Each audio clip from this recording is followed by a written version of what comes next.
Hello, everyone. Welcome to the fourth Sunday of Easter. It's called Good Shepherd Sunday. And it's a Sunday we normally hear the 23rd Psalm, and we hear this reading from John's Gospel, which I'll read to you right now. Very truly, I tell you, anyone who does not enter the sheepfold by the gate, but climbs in by another way, is a thief and a bandit. The one who enters by the gate is the shepherd of the sheep. The gatekeeper opens the gate for him, and the sheep hear his voice. He calls his own sheep by name and leads them out.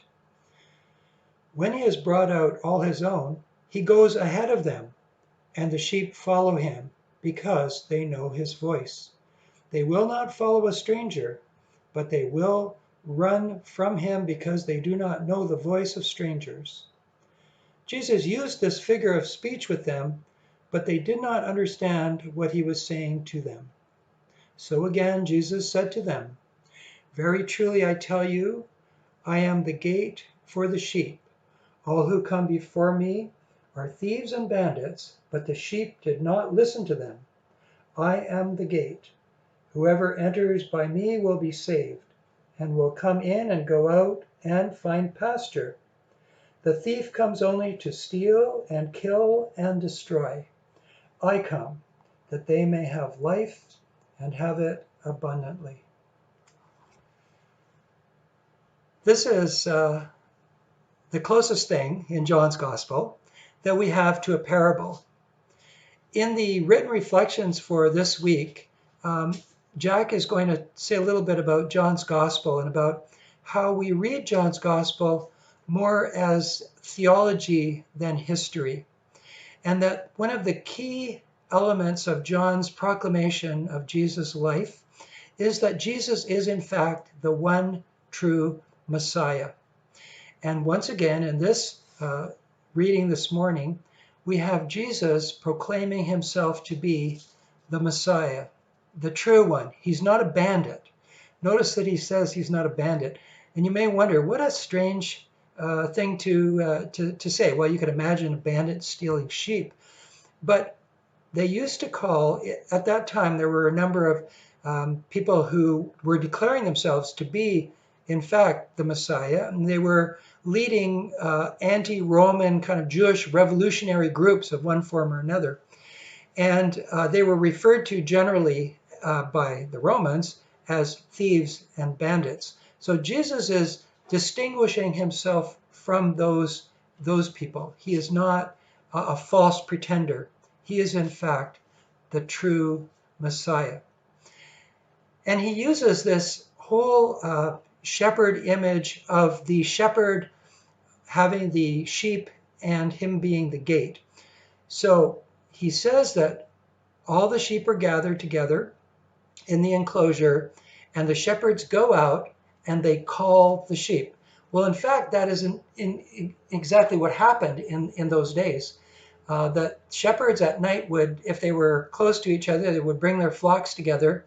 They would build enclosures which were made of often either stones, or they would be made out of kind of brambles of one form or shrubbery that they could kind of pile up to make an enclosure to herd the sheep inside.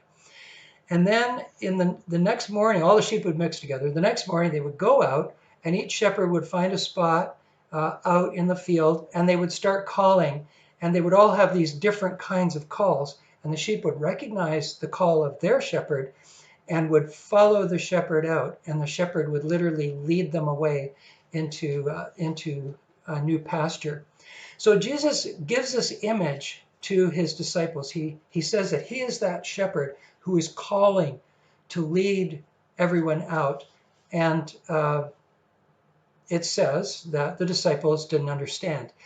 This is another motif of John in John's Gospel. He always has the disciples or whoever not really understanding what he's saying. So Jesus has to kind of rephrase it or reframe it for them. And that's exactly what happens in this story. So first of all, Jesus explains what the gate is, that he is the gate.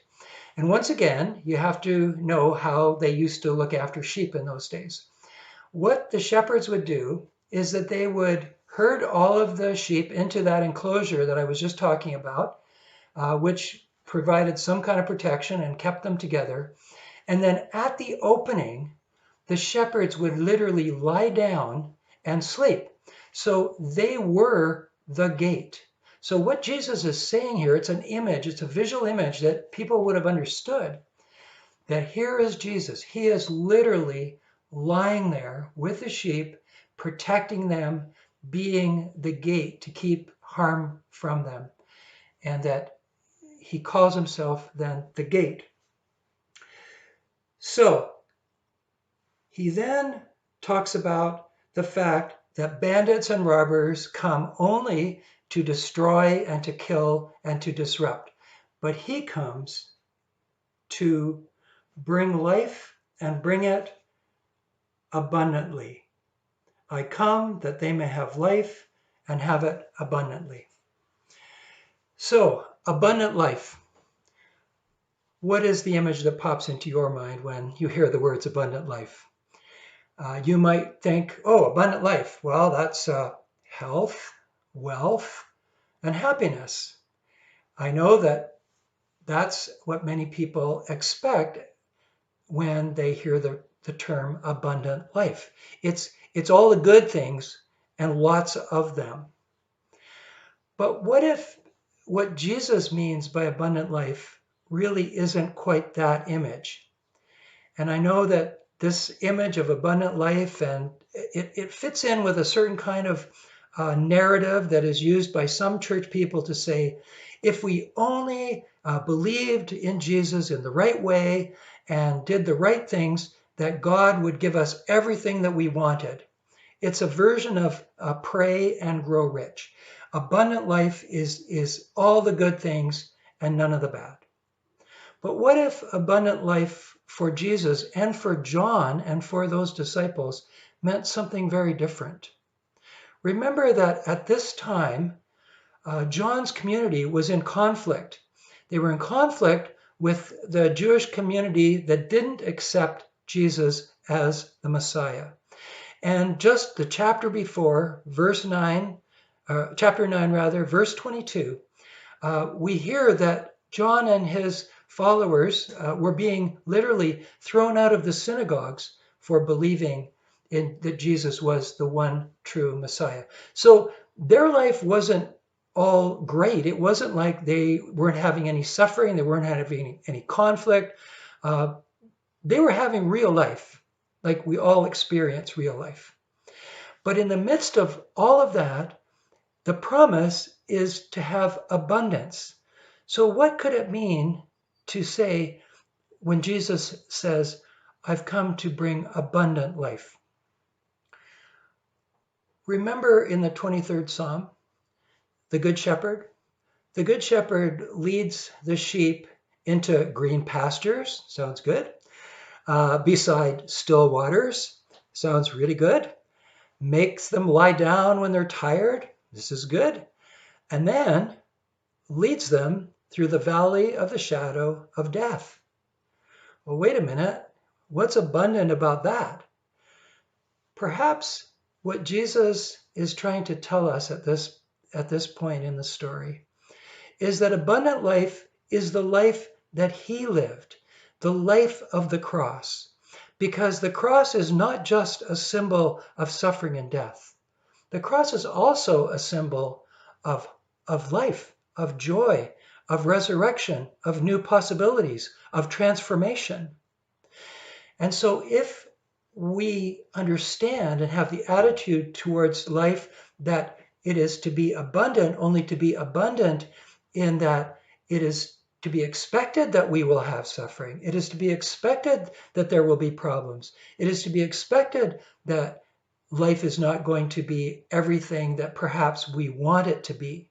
And particularly now, I think we all understand globally that we are walking literally through the shadow of the valley of death. And we understand, I think, in a way that perhaps we never did before, that what the Good Shepherd does is leads us through our lives, leads us through our times of trouble, our times of grief, our times of suffering, but provides the comfort and the strength to help us overcome those things and to reframe them in such a way that we understand that we are loved, that we are cared for. And we come back to the Good Shepherd. What could be more beautiful an image than Jesus literally lying down with you and with me, right there, wherever we are, in danger, in fear, in darkness. And we know that Jesus is the gate.